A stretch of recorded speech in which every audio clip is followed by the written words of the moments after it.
What's up, family? I'm Juan Castillo, and when I'm on social media, my favorite show to watch is the Don't Shoot the Messenger weekly podcast. Chris G, Professional Sutton, Rucker Report delivers sports the way it's supposed to be, real and authentic. So get ready to be entertained. My boys are ready. I'm ready. Let's go. Don't Shoot the Messenger podcast. I'm your boy, Professional Sutton. And I'm your boy, Chris G. And it's your boy, the Rucker Report, a.k.a. Jerry. Ready? This is what the greatest thing about sports is. You play to win the game. Inch by inch, play by play, till we're finished. This is Don't Shoot the Messenger podcast. X about me. With Professional Sutton. You already know. Chris G. My homie. And the Rucker Report. My family, what up? They for real. All straight with no chaser. Let the games begin. Let's go. Don't Shoot the Messenger podcast.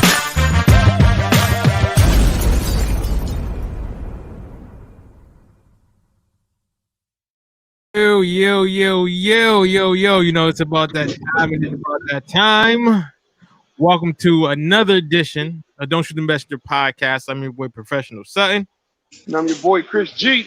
And it's your boy, the Rucker Report. Cheers. Yes, sir. And also, we definitely got to shout out our sponsor, one of our biggest supporters, 94.3 WIBC.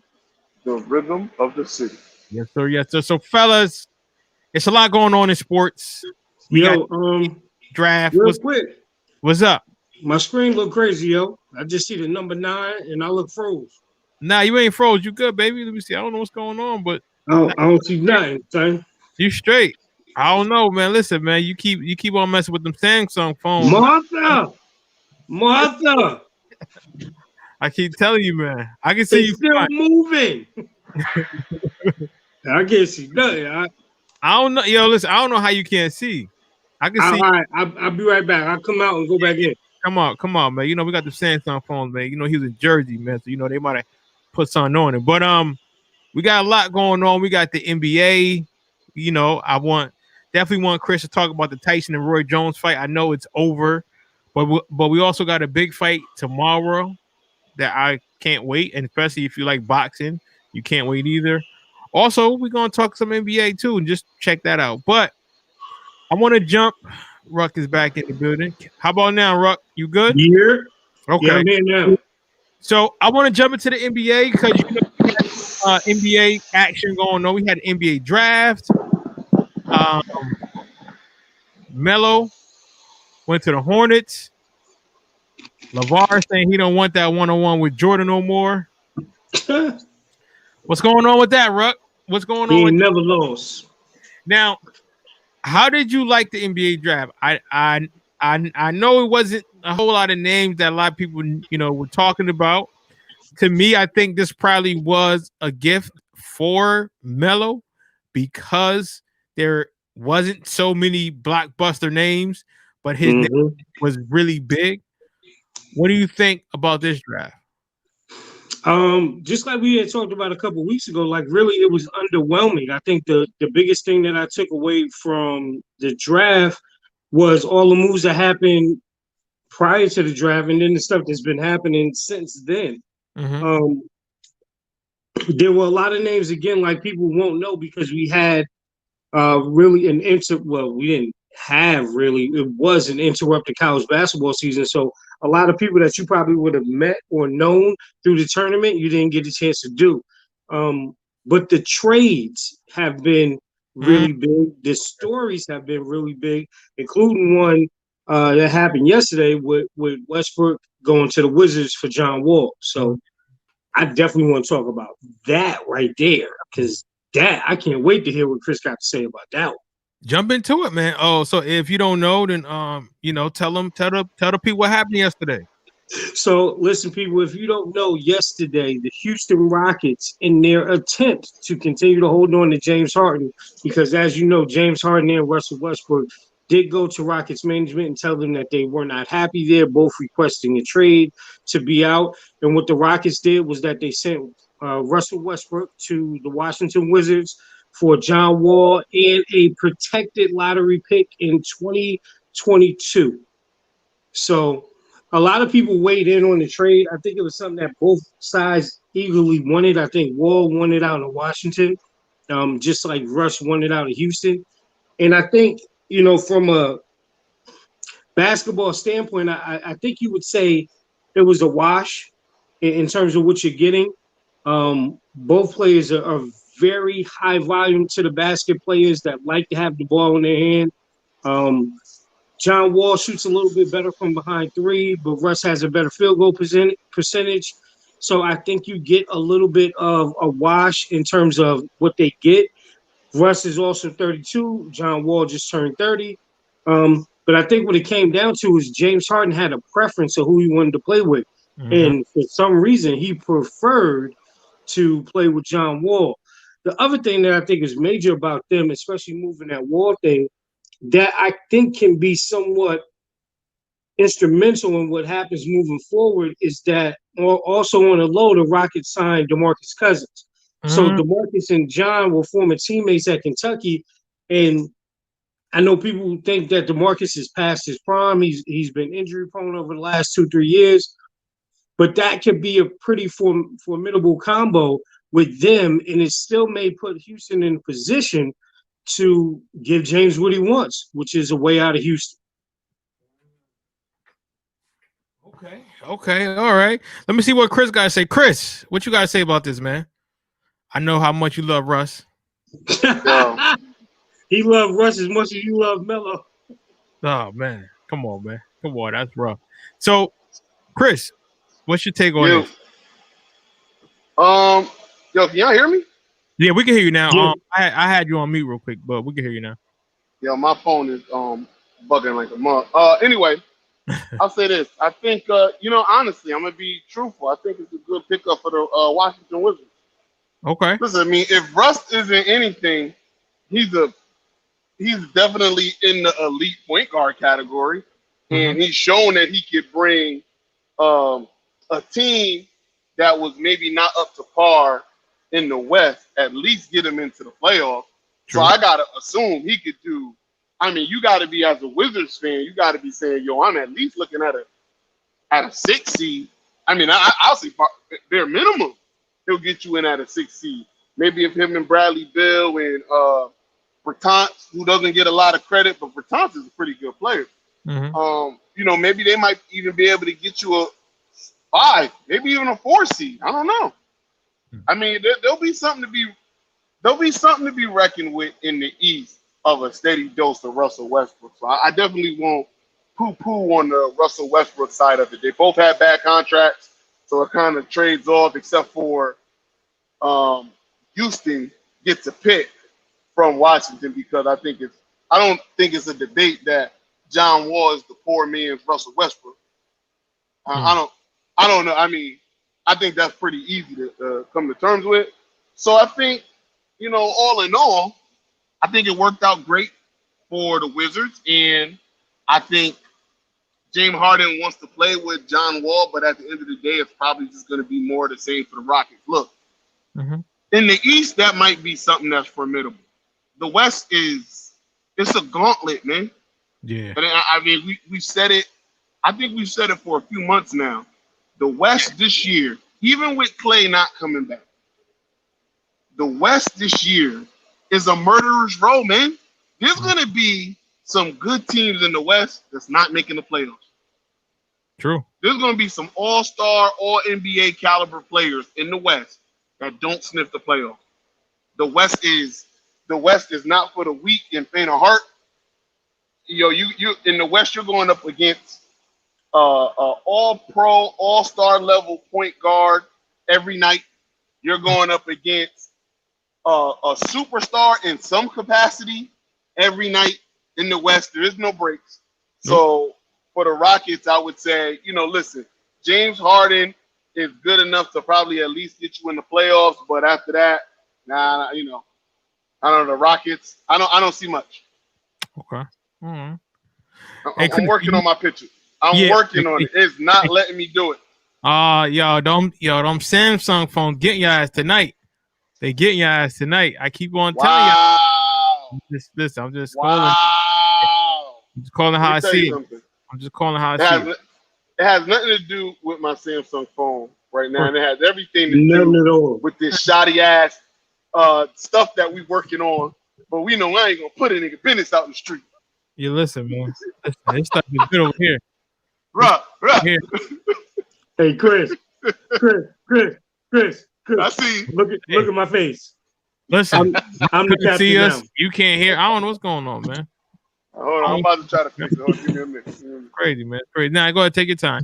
So, I do want to talk about, the NBA coming back, and it's approaching like in a. I was about to say, like, you don't want to talk about the stuff your godson been doing? Well, I mean, what is he doing, man? He winning championships, man. What is he doing, man? No, I mean, quietly, what Shannon say the other day? Serge Ibaka, Waka Flocka, it ain't gonna get you out the first round or something like that. I mean, listen, truth be told, even for all the speculating that we did, and we did talk a little bit about, the quick turnaround for the Lakers and what that will look like for Bron and AD. Mm-hmm. The one thing that they were able to do with losing a lot of those pieces that we talked about was, in essence, to reload at the positions that they knew they needed help in.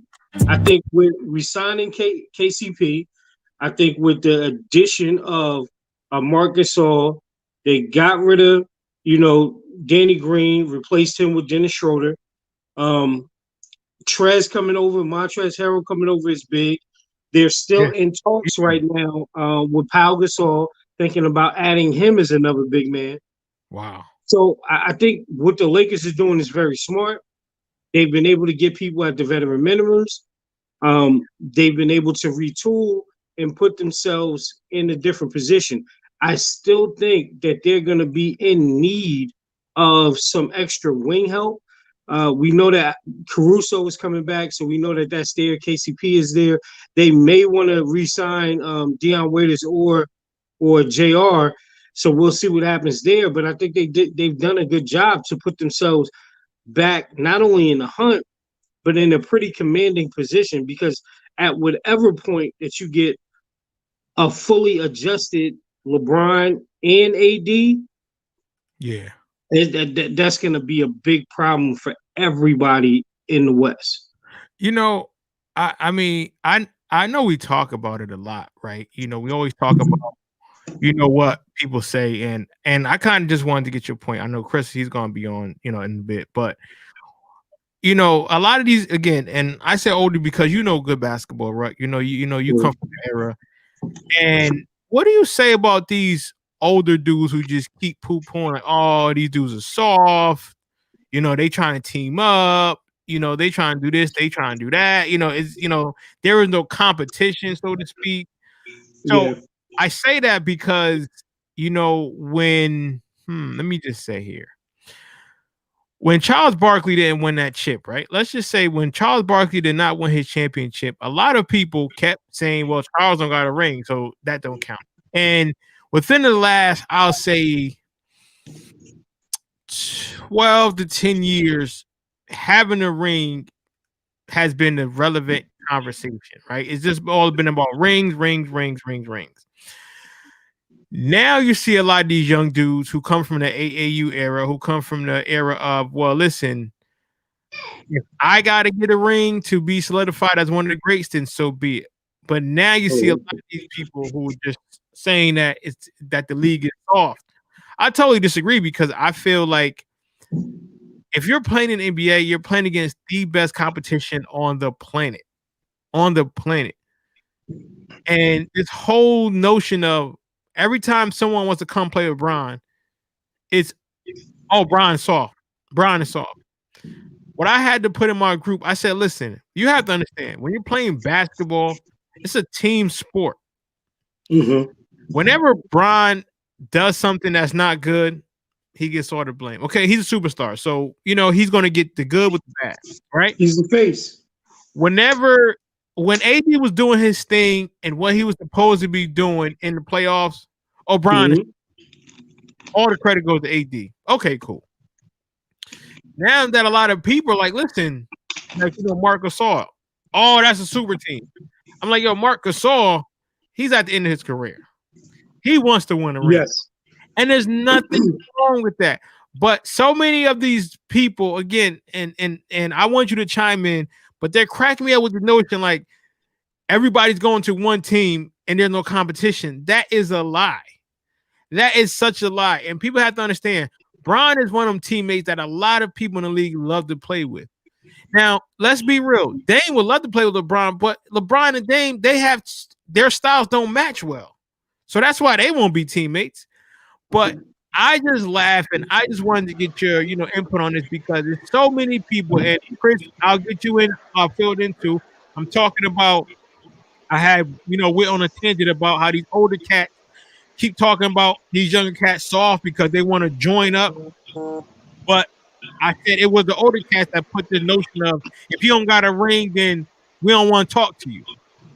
So I was getting Ruck up here on it because he's been around for a bit. You know what I mean? And how do you feel about it? I know KD left with the Golden State, so we know how you feel about that. But is it really a problem with these young dudes? I'm just saying, just people wanting to win. What is the problem with that in the team sport? Are you asking this to me or Ruck? Well, I'm asking Ruck first, and then go ahead. I think it's always going to be about preference, right? So whatever era that people grew up in, they're always going to prefer that era versus anything new. I think the game of basketball, just like it did back in the day, evolved.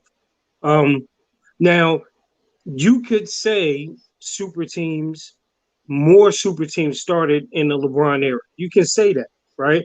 But there were super teams back in the day. They weren't as good as the super teams that we have seen. But just think about this. Highlight-wise, they weren't. Huh? On highlight-wise, no, they didn't seem like they were a super team. But when you look at that Lakers team from the 80s, man, that team was dope. That was a super team. And the thing about it is there were a lot of players that joined that Laker team. Talk about it. That people really didn't talk about. The one example that I had is that, listen, the Phoenix Suns, prior to Barkley getting there, were always in that top 3 of teams out in the West. Mm-hmm. You remember, Kevin Johnson, Dan Marley, Tom Chambers, and then you add somebody like Charles Barkley into that equation. They have Richard Dumas, they have Cedric Ceballos. So at that point in the West, they could have been considered a super team. Right. You know what I'm saying? So it was there've always been teams like this. I think the disparity is that a lot of teams back in the day were kind of made and built differently through the draft or through low-key trades and things like that. But there were a lot of teams that were really that good. Yes, Bron is always going to get the brunt of everything because it's LeBron. He is the face of the NBA. But right. I think the part that I love about this is that, you want to stop him, catch up. Do what some of these other teams are doing, spend your money wisely, and make it so that players want to come to where you are. You know what I'm saying? So I think there are other teams in the NBA that are quietly building what LeBron is probably on the tail end of that we're going to see. We're going to see people wanting to go to Dallas to play with Luka. You may see people at, someone closer to the end or right in their prime want to go and play with Dame. So there's going to be a lot of different things that happen here. But then, if you want different, beat them. There you go. And we can't even really call. And I hate the comparison where we try to make it that the Warriors were a super team because, again, when people forget to realize that was homegrown, that was built. Yeah. They didn't trade to get none of those pieces. They drafted those pieces. Shout out to Mark Jackson, cultivated them. And then everybody saw how good they were, so that's where they want to go and play now. So it's really going to be about, just like back in the day, that star power. People forget, even with the Bulls in their first championship run, there were people that wanted to come in. You forget that Dennis Rodman essentially came in and replaced Horace Grant. Mm-hmm. You forget that before Craig Hodges, it was, Clint Tucker. You know, you forget a lot of different names like that. You forget that Bill Cartwright came to that team. You know, so Ron Harper came from Cleveland to that team. So you know what I'm saying? It's a lot of differences. But like, again, the game is the game. The game has evolved, and you know, we just do what we do. Word. Chris, I want to get your take on this because I know we talk about it, but Hold on, pause on that real quick, Chris. After you do this, I want you to tear into playoff P on all the smoke. oh yeah, Tell them everything. After you do this. we got that. So talk about the older players.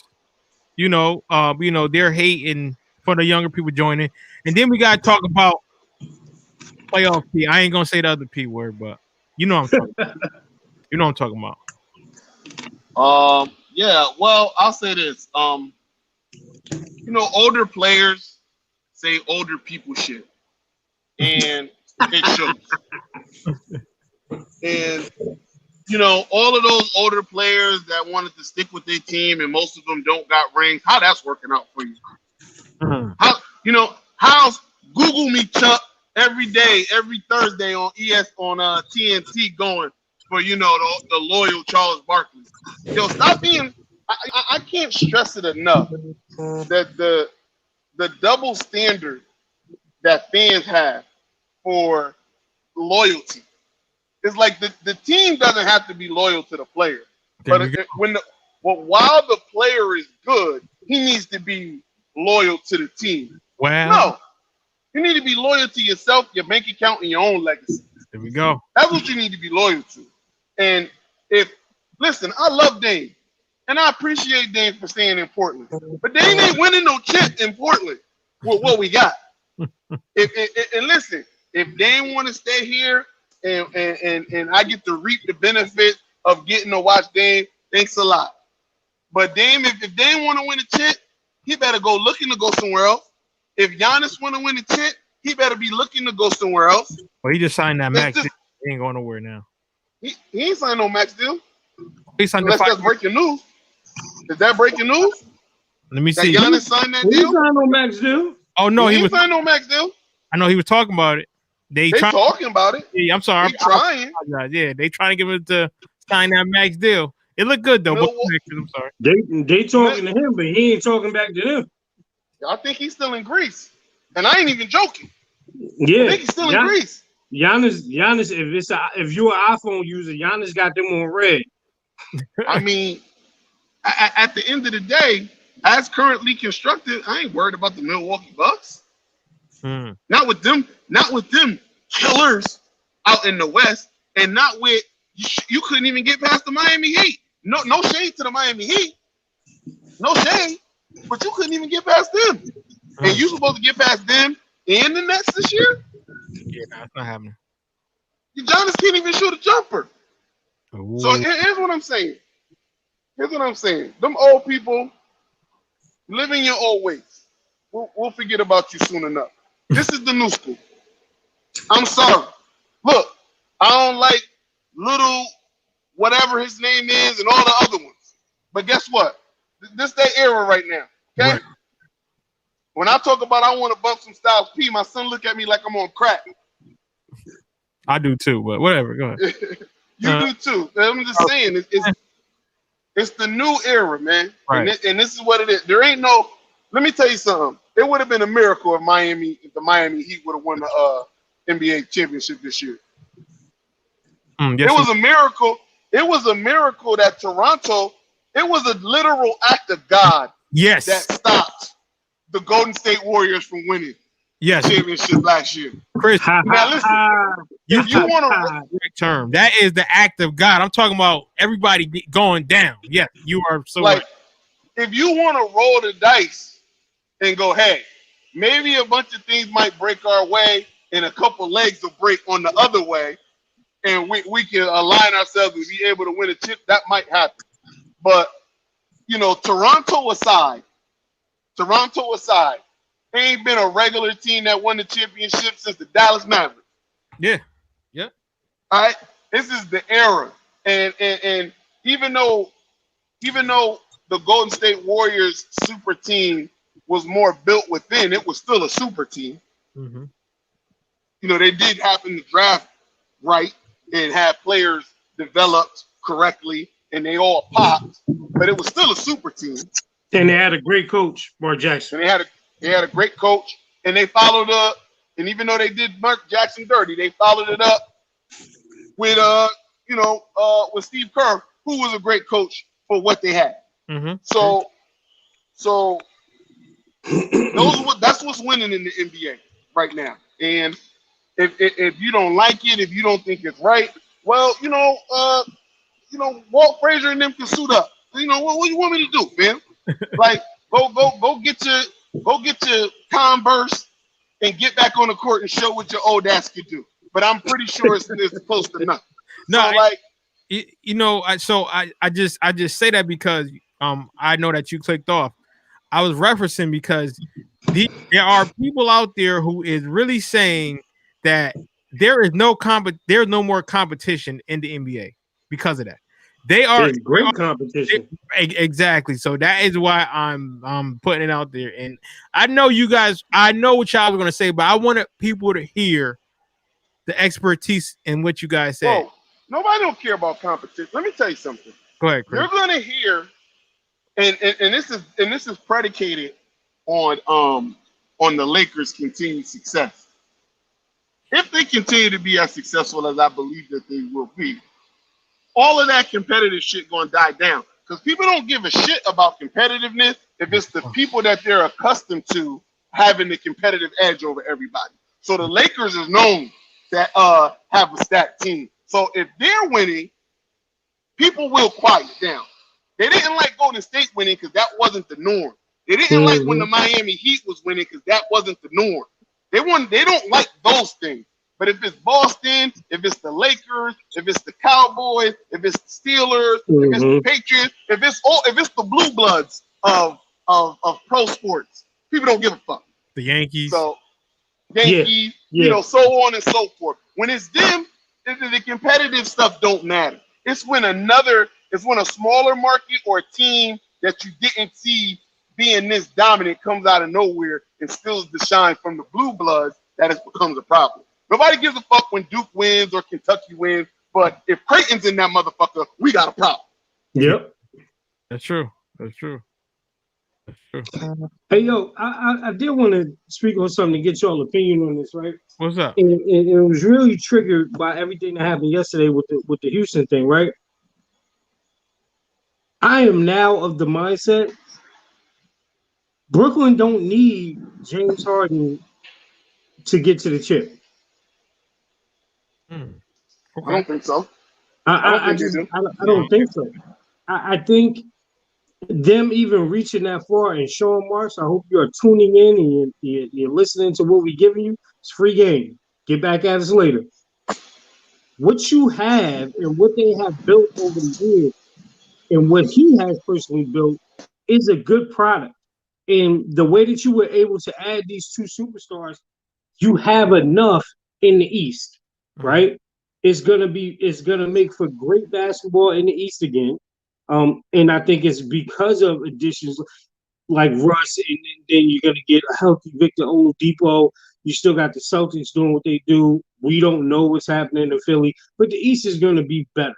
You may actually see a balance, but I think them adding somebody like James, I just don't see it working. And even we talked about just basketball IQ, basketball knowledge, it doesn't fit. But then I started looking at one of the things that they started posting today, and shout out to Kendrick Perkins because he said this earlier, where he was saying that James Harden, amongst other NBA stars, he's probably had more control of everything that's happened in Houston than LeBron has had in the stops that he's had, right? Which I thought was a refreshing look. And then I started looking at the people that he had. Let's take Dwight out the conversation, right? But think about this. He's had the opportunity to play with Chris Paul, Melo, Russ. You know, he's had some really good high-profile pieces. Is it them or is it him? I'm gonna stop you right there, big dog. It's them, okay? Because all of them players that you just named aren't the caliber. Listen, now the Chris Paul situation. My boy Dan Rue. If Chris Paul didn't get hurt, the narrative could have been very different on how that game went. Was it 3 years ago at this point? 3 years ago against the Warriors when they were up 3-2. That game could have that whole series could have turned. Who is Angelo? What false takes? What fake takes are we talking about, Angelo? Give me something. I think maybe the Houston takes.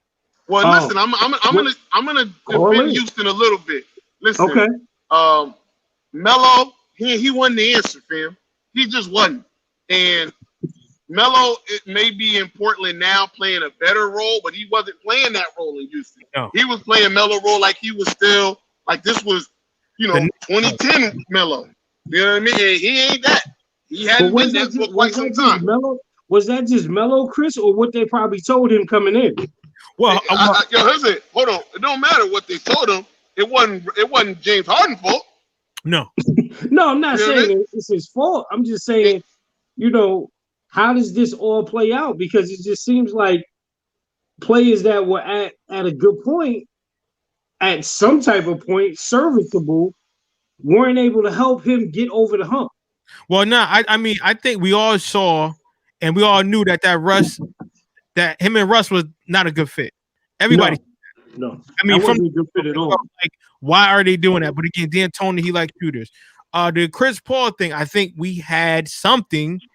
But again, Clint Capella, once they got smaller in that lineup, it was like, what's going on here? So when you're talking about him getting the pieces, and then again, you got Dwight Howard, who wasn't really in the right mind frame, who wasn't consistent enough. I mean, he gave okay numbers, but again, he wasn't what James Harden needed at that time. You don't got to bring up the Dwight Howard numbers. Irrelevant. He's irrelevant. His career at that point is irrelevant. Here's the reason. Here's the reason that I brought that to pass, right? Because I just feel, and I know a lot of people feel differently, there are just some people in the league that are, even though they're elite, they just aren't good fits. Russ. Yeah, and listen, I'll concede that. They just aren't good fits in terms of how they help a team win, right? And then there are also those elite people that get certain star quality treatment or the carte blanche to say, I want this person, I want that person, that really drive organizations in a different direction. Look at all the reports that we have just got from the Clippers, right? Letting Kawhi live in San Diego, right? They didn't practice all year. There was infighting with everybody on the team. Kawhi and Paul had different keys to the gym. They had different trainers that they were given. It was everything that they set them apart from the group, right? And then same thing happens in Houston. Well, you mean to now Chris Paul has not won the big one. We know that. He should get a lot more flack for that. But what he has been able to do, especially on the court, is be a good leader and be a person that can get teams together, right? So you mean to tell me that was just him? Hold on, let me read this comment here, and it's a huge comment. And shout out to my boy Angelo. He said, "They not fake take, but Harden has not had more say so." He says, "Someone that is from Cleveland and has seen the impact of Bron since he entered the league, he has a major influence on front office moves. Harden wanted out of Houston for not being included in decisions, feeling he has earned that right. He didn't ask for Morey to be out. He didn't ask for Mike to be fired. They didn't ask him in the new hires. That's why he wanted out. Had nothing to do with the play with Russ. Wanted to play with Russ more on football, but it was like Bron and Kyrie situation. Harden allowed Russ to break the ball up too, but they split duties, and that's not either of their strength. Westbrook still averaged 27, 7 to 7, playing more off ball. That's not garbage stat at all." No, it's not, and I agree with all of that. But again, if you're telling me, okay, so he didn't have any clue, or he wasn't consulting on Daryl Morey, right? who's to say that he really liked a lot of the decisions that Daryl Morey made, Right. especially towards the end, right? If you talk about D'Antoni, I don't care what nobody say. The only people that D'Antoni has gotten along with in the NBA was Steve Nash Amari and Stoudemire. Steve Nash. And Because Amari ain't really like what he was doing later neither. well, later. You know what I'm saying? So, but when it comes to in terms of who he has wanted on the team since he went to Houston, I'm still going to stand on my box and say he has single-handedly picked the people that have come in there. Okay. Listen, he wasn't. Listen, say what you want, but he wasn't. He brought into D'Antoni's small ball idea because it gave him more opportunities Well, to handle. I'll say this. I'll say that.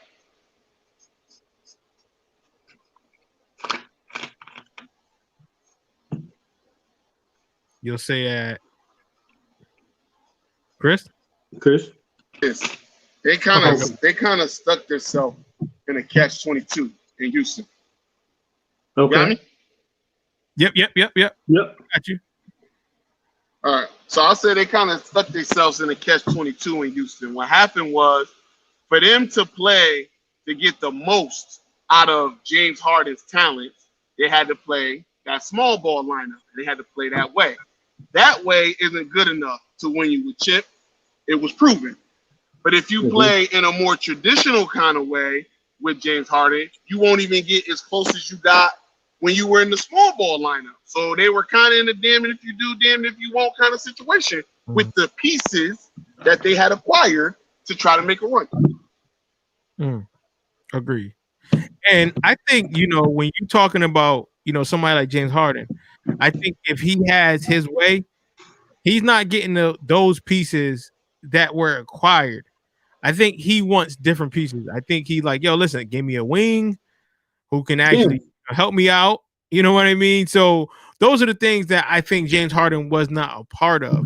And I don't think that they got him who could help him win. I think that they got the names, but they didn't get the people that can help him win. So but I just wanted to say this too, to what Angelo was saying, is that I'm not saying that he has more influence than what LeBron has had. I'm saying that what Kendrick Perkins had brought up today on First Take was actually a good point. But because if you're looking at just what has happened in Houston for the last 8 years since he's been there, there hasn't been anybody else that has had more influence on that situation. Okay. Got you. I love it, man. I love it. I love some good talk.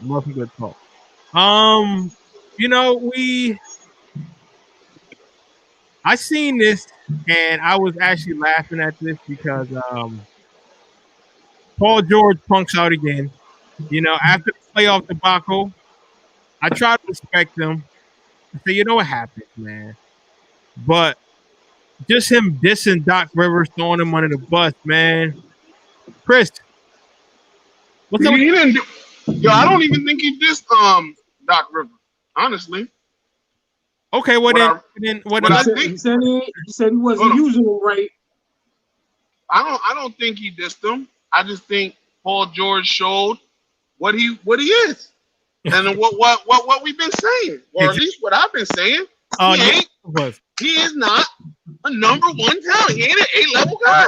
You said he not two if he's on most teams. No, I wouldn't say that. I wouldn't say he's not two, but you know what I mean? Is he a two that can get you there? No, I mean he a shade. I would say he's a couple shades better than Chris Middleton. Chris Middleton can't get you there. Now, damn. Marco. The thing with Paul George is he needs some self-reflection to kind of. He's got some internal problems, character flaws. Some may say that he needs to correct before he starts.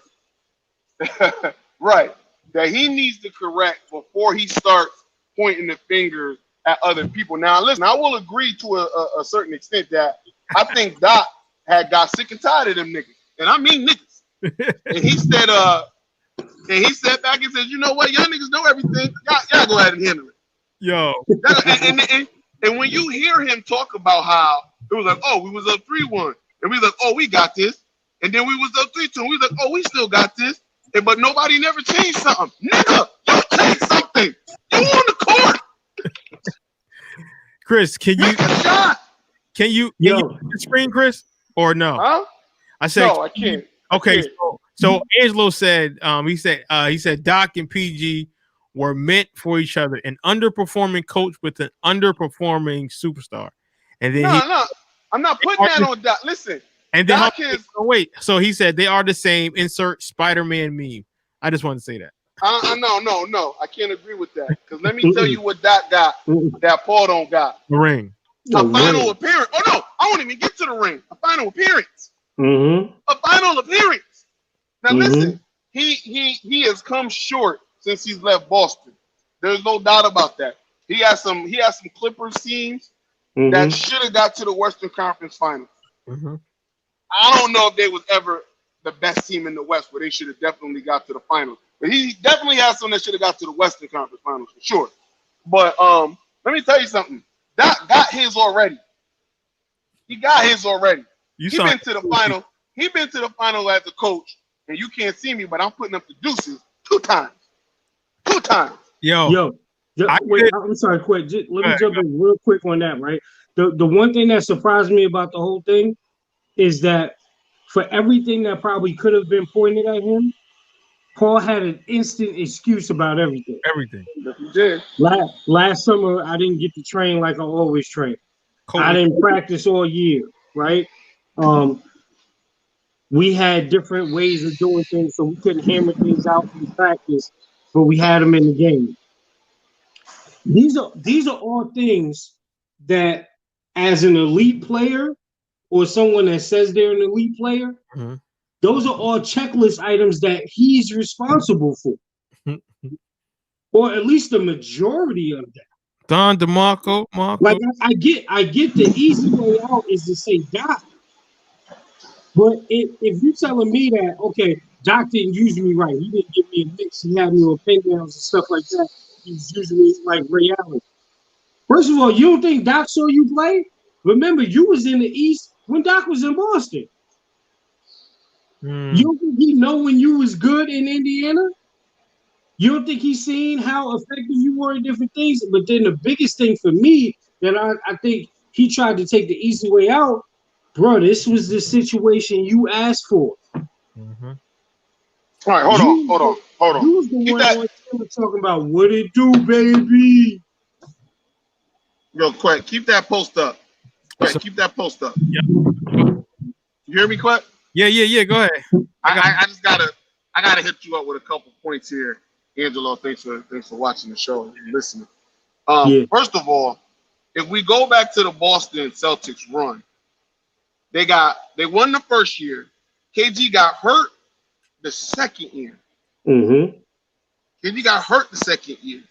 In comes the LeBron dynasty and the Miami Heat. They were supposed to compete with that? They were supposed to beat that? Now, CP3 and Blake Griffin, like I said, they should have got to a Western Conference Final. I won't refute that point. But Chris Paul, Lob City, and Blake Griffin were never championship quality. Ever. They ran they had I don't even know. I mean, they got JJ Redick towards the end, but they were already on a steep decline by the time they got JJ Redick. But when the only time they even beat the Warriors was the last year of Mark Jackson. That was the last time that they beat the Warriors, and that went 7 games in the first round. That was the year that Sterling, what's his name? Donald Sterling. That was that whole debacle. That game went 7 games. Curry got fouled on a last-second three-point shot that they didn't call that graced them to the next thing. They was never better than the Spurs, ever. They were never better than the Spurs in the West. Not once. They only beat the Golden State Warriors once. They only faced them that one time in the playoff series. They couldn't even make it past it. And to be honest, once James Harden got there, they weren't better than the Rockets neither. So, I mean, listen, I understand that they had some names, but at the time, Blake Griffin wasn't a shooter.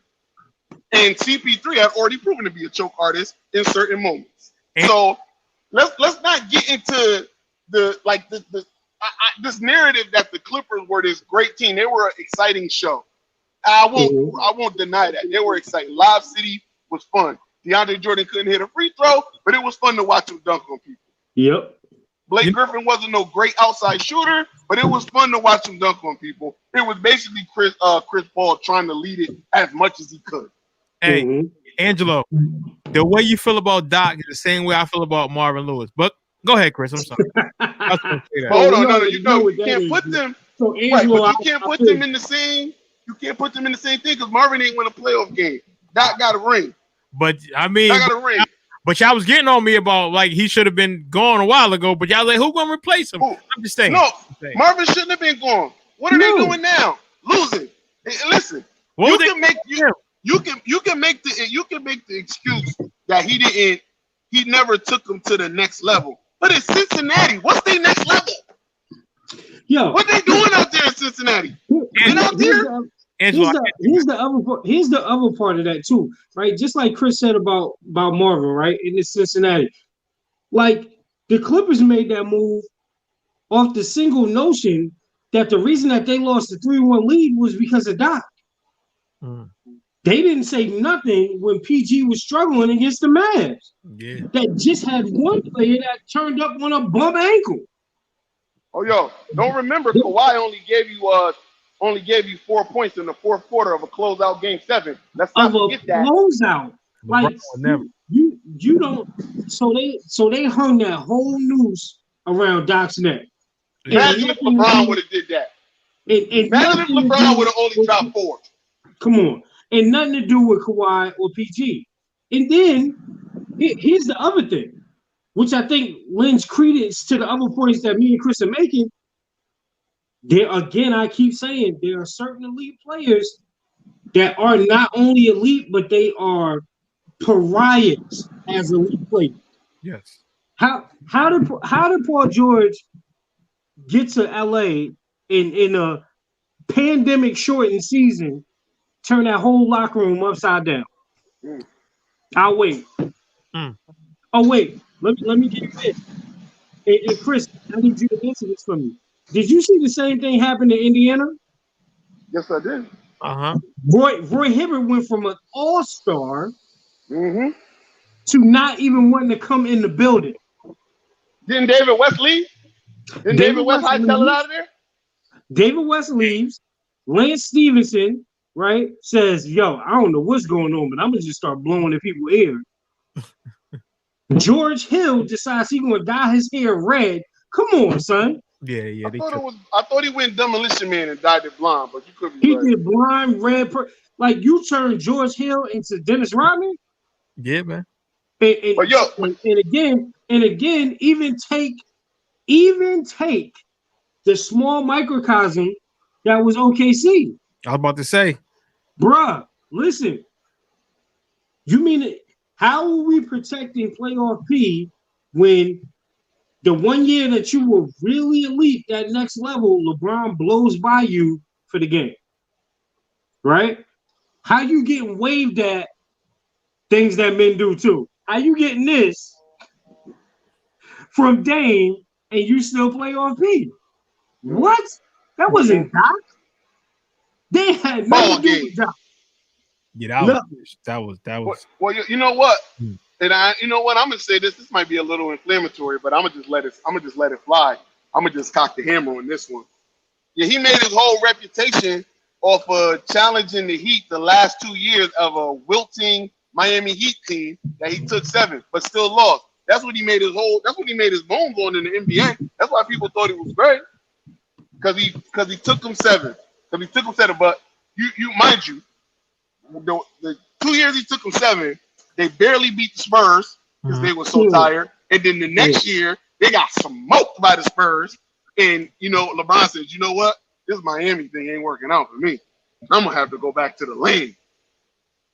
So I'm just saying, that's what he made his bones off of. And he wasn't heard of after that. Now, obviously, he had the gruesome leg injury. Crazy. Shout out to him for making it back and doing everything he had to do. But He hasn't been, and I'm not saying it's a leg injury, but he hasn't even been what he was when he put the league on notice. He hasn't been that. He hasn't been that since. No. I mean, he has a good game. He's a good shooter. I mean, he's the prototypical wing that you would want. 6'7", 6'8", can defend, can shoot, can drive. He's got all of the tools, but he makes a lot of excuses. Yes. A lot of them. I think that interview, man, he doubled down on the podcast that he did with the Knuckleheads, you know, and shout out to them for getting them on. But he doubled down on that because in that one, he was going at everybody in Indiana. He made it a management thing more than anybody else. You know what I'm saying? And my thing is, it always takes me back to my favorite Dame line. Stop running from the grind, you chump. You know what I'm saying? So for all those people that jump on that, like, again, he shows, just like Chris said, he shows exactly who he is. Yeah. And my thing is, how do you make that better? Because for all intents and purposes, right, you essentially have the same team minus Montrez, but you can say you can insert Serge Ibaka there.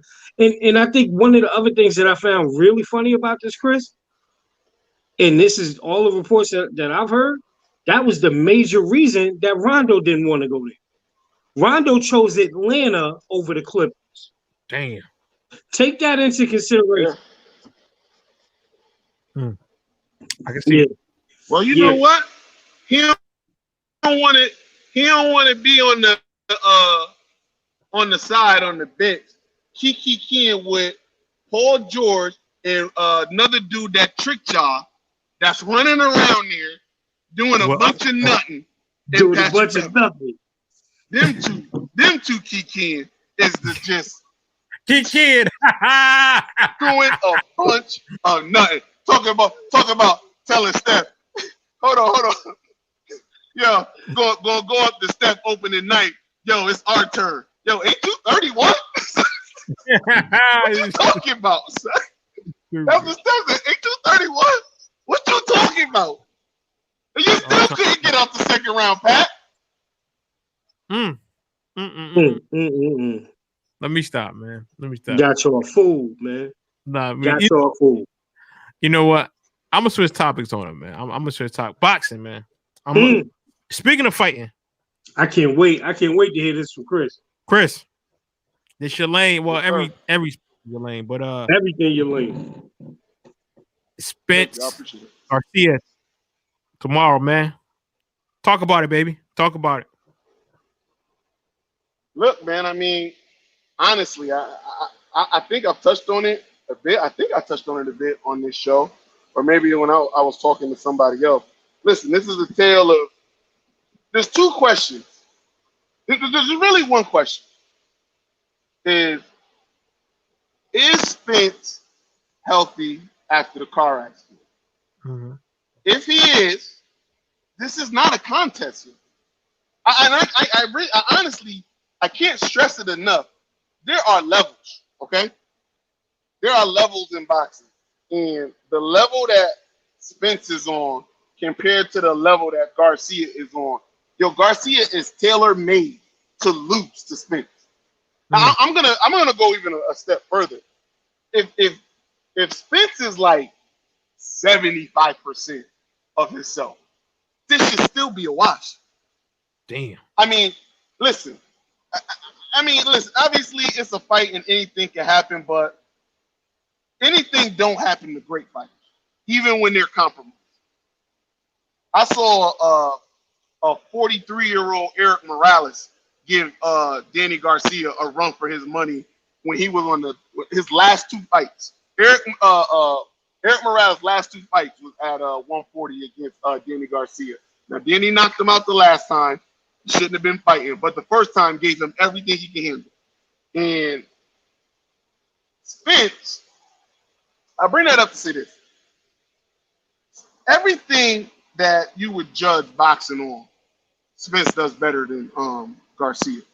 He got better footwork. He's a better inside fighter. He's a better outside fighter. He's got higher IQ. He hits harder. He's the bigger fighter. He's got the longer reach. I mean, The only thing that Garcia has is power. But here's the thing with Garcia's power, and something that people miss a lot. For Garcia, for Denny to have that power that knocks people out, you got to be in the absolute right spot. He can't hurt you with power if you're up in his chest. He can't hurt you with power if you're jabbing him from the outside. And then he needs you to be in the middle range, and he needs you not to be elusive. He needs you to be a walking stiff. Just you can go look at him. All of his one-punch knockouts have been from like people who stand right there. They stand right there in the middle. They're not super fast or not so much faster than him, and they literally get caught. Every guy that Garcia has fought that has been either on his level or above, it's been a challenging fight for him. Some he got gifted by the judges, and the others he lost. I like Garcia. Now I saying all that, I like Garcia. He's a tough guy, but Spence is by far the superior boxer. If Spence hadn't been in this car accident, people would not even really be talking about this fight like, oh, it could be exciting. I'm telling you this right now. If Spence hadn't had that car accident, people would be like, oh, yo, Spence is about to dog walk this dude. That's the only trepidation I got. That's the only trepidation that most boxing fans that know boxing have. They go, listen, if Spence is healthy, he got this. He could do, and literally him not being healthy. Like, I don't know if he could take a punch after that car flipped so many times and he don't remember where he was and all that stuff. Yeah, we'll see. Yeah, it's crazy. But here's the thing: he can beat him and not take a punch. He could, like, we all know Spence for being that dog that he could go in there and get you out of there. But if Spence wants to, he can literally jab and use boxing and not put himself in danger the whole fight and easily win the fight. That's the thing. So for me, it's more of a case of what is he gonna do in the fight? Is he gonna like work from the outside and be safe the whole night and just go, look, I'm just gonna win this easy. I'm not gonna put myself in any danger, because he can do that. Listen, he can literally do that. Or is he gonna say, look, I'm gonna do a mix of both. I'm gonna do me. I'm gonna box him when I want to box him, and then when I want to get in there and hurt him, I'm gonna get in there and hurt him. And if he does that, then he opens himself up for the possibility of possibly being able to get caught with a good shot. But it's only a possibility. Listen, even with the accident, Garcia only got a puncher's chance, and not a great chance. Not a great chance at all. So what you're saying is that Spence is gonna win this? See? I got this fight going. Listen, again, my only trepidation is the car accident. I've seen it happen. I think if you think about the first time we started doing this show, and we started doing boxing segments, and we was writing articles and stuff. I did one about this up and coming guy named Felix Verdejo. Yes, I remember that. Felix Verdejo, he was the up and coming dude, man. He was going to be the dude that was going to challenge Canelo. He was going to be the dude that was going to be fighting with all of these guys, with Spence and Thurman and all of those dudes. He was going to be that dude. He got into a motorcycle accident. He wasn't the same. He came back and he lost his first fight. That stopped. You know what I mean? So you never know how a trauma like that is going to affect a boxer. You know what I mean? That's what I'm saying. He could, and Spence could spar with heavyweights because he does. All he wants. It's not the same of being in the ring when the lights is on and everybody's watching. So we'll see if maybe he's a bit gun shy, or if he gets hit and he's just like, you know what I mean? He can't take a punch like he normally takes it. Like, those are my only like question marks. But from everybody's assessment of his training and how he's been doing, he is more than 100% ready to go. If that is off the table, this is not a competitive fight. This is a 9-3, 10-2 type of unanimous decision. If he's all the way healthy and he wants to put on a show, this is over in the 7th or 8th round by stopping. I'm telling you. Okay. That's what I got. I don't have no more to say about that. I mean, you said it, man. You said it. I can't wait. I wish that the fight was tonight. Oh no, it's gonna be special. It's gonna be special. Garcia Spence is fighting in his hometown. He's gonna be in Texas, and he's gonna be at Jerry's World, by the way. So, which means have some people in there, right? Yeah, there's gonna be some people in there. So it's gonna be a little bit of a crowd. And look, I think personally, I think Spence is gonna come out there. He's gonna want to show everybody that he's good. Now, my hope is that he doesn't like try too hard to show everybody he's good and kind of does something out of character. You know what I mean? Like, you don't need to prove to everybody that, you know what I mean, like that you can take the punch or all of that. Like, let that come in time. You know what I mean? But I think he's gonna come out there. He's gonna show superior footwork. He's gonna jab him to death, frustrate him, and then he's gonna fight him in the inside, which is actually not dangerous because Danny's not a good inside fighter. He's like a mid-range guy. That's where he catches people. So I think he's gonna stay in two safe places for the fight. He's a dog in the inside. He's gonna dog him in the inside, and then he's gonna fight from the outside, and he's gonna kind of stay away from the medium range, maybe until he feels like he's ready to put him away, and he feels like maybe enough steam is off. That's why I'm thinking maybe 7th, 8th round stoppage by the ref. Going, listen, Danny, you take it too much. I got a call. Okay. Can't wait, man. Can't wait, man. So it's about that time, fellas. It's about that time. Good show. We can keep going on, but we'll save it for another time. Sunday, maybe. Sunday. Sunday we got our pre-NFL show that we turn into pre-sports and people liking that. So we're gonna have some action. But again, we want to thank everybody. We got to thank our sponsor, 94.3 WYBC. The rhythm of the city. Yes. But it's that time. We got to get the good word in. We got to get that good word in. We got our brother, our deacon, who's going to be the bishop, Deshaun Juan. What you got for us today, man? Give us something good, man. Oh, man. Nah, man, what's good, people, on this week's version of Say Word, hit a little different, man. I know everybody's coming off the holiday weekend. It was kind of rough for me and my family. But what I did get from this week, this holiday week, and this week that we just had in our family is just more of a consideration and sense of gratitude. Right? You need to go to bed. Right. But the reason that I mentioned gratitude is this, man, is I'm gonna take a quote from my aunt and shout out to my aunt Ellen Booby Rucker Johnson.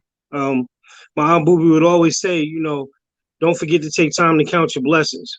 Yes, sir. I think in the midst of everything that we go through, we always say, why are we going through this? Why is this pandemic coming back again? Why do we have to do this? Why is life the way it is?